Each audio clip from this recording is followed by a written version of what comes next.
ओम साईराम मैत्रिणींनो, गिबरारी सखी यूट्यूब चॅनलमध्ये तुमचे सहर्ष स्वागत आहे। हे पहा, आज आपण बोटनेक ब्लाऊजची कटिंग पाहणार आहोत। ह्याची तयार उंची आहे 14.5 इंच प्लस आपण 1 इंच एक्स्ट्रा शिलाई मार्जिनसाठी घेतलेली आहे 15.5 इंचावरती। 38 छातीच्या मापाचा हा ब्लाऊज आहे। पहा, प्रिन्स कट ब्लाऊज आपण बोटनेकमध्ये कटिंग करणार आहोत। त्याची 15.5 इंचावरती बरोबर आपण दोन साईडला मार्क करून घेतलेला आहे। हे पहा, आता याचे शोल्डर आपण घेणार आहोत 7.5 इंचावरती। हा बॅक हुक ब्लाऊज आहे।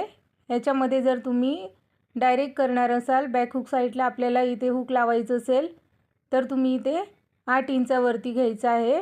शोल्डरची जी रुंदी आहे ती इथे मी मध्ये थोडी छोटी नॉट लावून शो बटन लावणार आहे, त्यामुळे मी आहे एवढीच मार्जिन घेतलेली आहे। जर तुम्ही डायरेक्ट हुक लावणार असाल तर अर्धा इंच एक्स्ट्रा घ्यायचे, हे लक्षात ठेवायचं आहे। त्याच पद्धतीने आपण याचा मुंडाही घेतलेला आहे 7.5 इंचावरती। नॉर्मल 38 साईडचा जो ब्लाऊज आहे त्याच्यासाठी आपल्याला एवढीच मार्जिन घ्यायची असते, प्लस 1.5 इंचही आपण याच्यामध्ये शिलाई मार्जिन देऊन घेतलेली आहे। 38चा चौथा भाग 9.5 इंच प्लस 1.5 इंच शिलाई मार्जिन ही झाली आपली 11 इंचावरती। त्याच पद्धतीने आपण कमरेच्या साईडला 11 इंचावरतीच मार्किंग करून घेतलेलं आहे। दाखवल्याप्रमाणे पहा, व्यवस्थित असं आपल्याला 11 इंचावरती मार्क करून घ्यायचं आहे आणि त्याच पद्धतीने हे पहा, दोन्ही पॉईंट आपल्याला असे जोडून घ्यायचे आहेत। आता ह्याची मुंडा खोली जी आहे ती आपण 1 इंचावरती घेणार आहोत। बोटनेक ब्लाऊज असल्यामुळे त्याची मुंडा खोली जी आहे ती 1 इंचावरतीच घ्यायची आहे।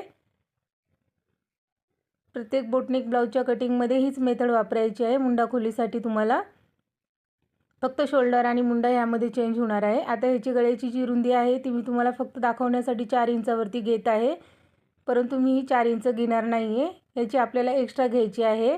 ट्रेंडिंग जो फ्रंट नेक आलेला आहे कटवाला, तो आपण ह्याच्यामध्ये बनवणार आहोत। त्यामुळे पहा, मी ह्याची जी कटिंग आहे ती फक्त नॉर्मल कटिंग सारखी असते तशी तुम्हाला दाखवत आहे। याच्यामध्ये मला ह्याची शोल्डरची जी रुंदी आहे ती मला नेकची जी जास्त घ्यायची आहे।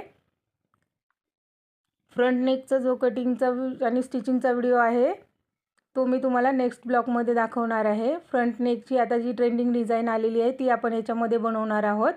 नॉर्मलमध्ये एवढीच असते, त्यामुळे मी याच पद्धतीने तुम्हाला कटिंग दाखवलेली आहे।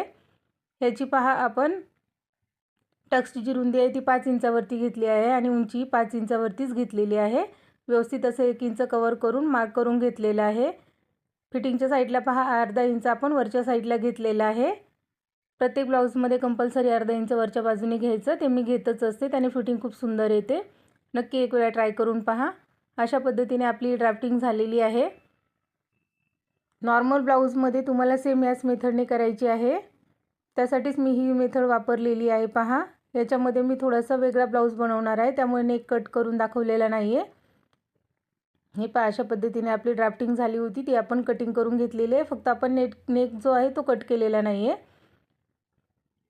आता पहा, फ्रंट पॅक आणि बॅक हुक आहे, त्यामुळे मला दोन्ही बाजू ह्या जॉईंट हव्या आहेत।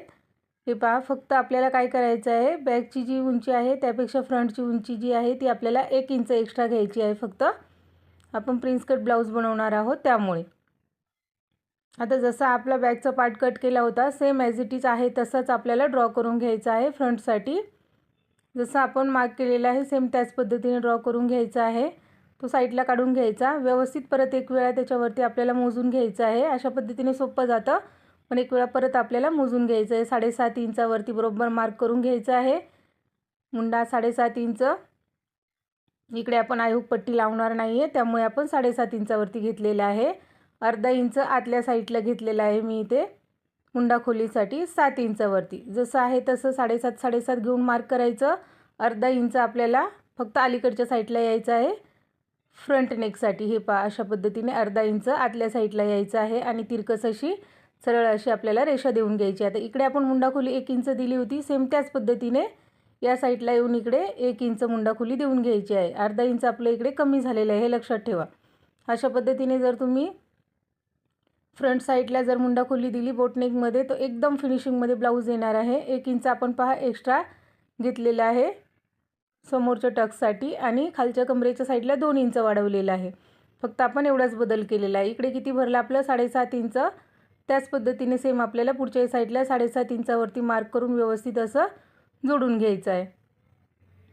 दाखवल्याप्रमाणे पहा व्यवस्थित असं करून घ्यायचं आहे. आता ह्याचा आपण ट्रेंडिंग नेक बनवणार आहोत, त्यामुळे मी नेकची विड्थ जी आहे ती तुम्हाला दाखवलेली नाही आहे. 3.5 इंचावरती टक्स पॉईंट आला. पुढे आपण 2 इंचमध्ये टक्ससाठी अंतर घेतलेलं आहे. आता ह्याचे जे आहे पहा टक्सचा जो पॉईंट येणार आहे तो आपला येणार आहे 10.5 इंचावरती, प्लस अर्धा इंच आपण वरच्या साईडला पाहता इथे एक्स्ट्रा घेतलेलं आहे. खाली 3.5, वरच्या साईडला 4 इंच ते कंपल्सरी घ्यायचं आहे. 3 इंचावरती इकडे उंची घेतलेली आहे व्यवस्थित पहा अशी, आणि हलक्या हाताने व्यवस्थित असं आपल्याला ह्याला आता प्रिन्स कटचा शेप देऊन घ्यायचा आहे. दाखवल्याप्रमाणे पहा व्यवस्थित असं आपल्याला प्रिन्स कटचा शेप देऊन घ्यायचा आहे. 3 इंच आपण खालच्या साईडने सरळ घेतलं होतं, 2.5 इंचापासून कर्व शेप द्यायला चालू करायचा. हे पहा अशा पद्धतीने, आणि जशी पुढे होती आपण क्रॉसमध्ये अर्धा इंच घेतलं होतं त्याच पद्धतीने इकडे क्रॉस घ्यायचा आहे आणि जॉईंट करून घ्यायचं आहे. आणि झाली याची कटिंग. हे पहा एवढ्या सोप्या पद्धतीत आहे. फ्रंट नेक आपण जो आहे तो पहा डिझायनर बनवणार आहोत, त्यामुळे मी नेक कुठलाही कट केलेला नाही आहे. फक्त तुम्हाला मी याची कटिंग दाखवलेली आहे, नेकची कटिंग दाखवलेली नाही आहे. याचा व्हिडिओ मी नक्की टाकणार आहे उद्या आपल्या चॅनलवरती. फ्रंट डिझायनर ट्रेंडिंग नेक आहे, त्याची स्टिचिंग मी दाखवणार आहे. हे पहा अशा पद्धतीने व्यवस्थित असं आपल्याला कट करून घ्यायचं आहे. खूप सोप्या पद्धतीने आहे. ह्या पद्धतीने तुम्ही एवढीच मार्जिन वापरून नक्की एक वेळा ट्राय करून पहा. व्हिडिओ पाहिल्याबद्दल धन्यवाद.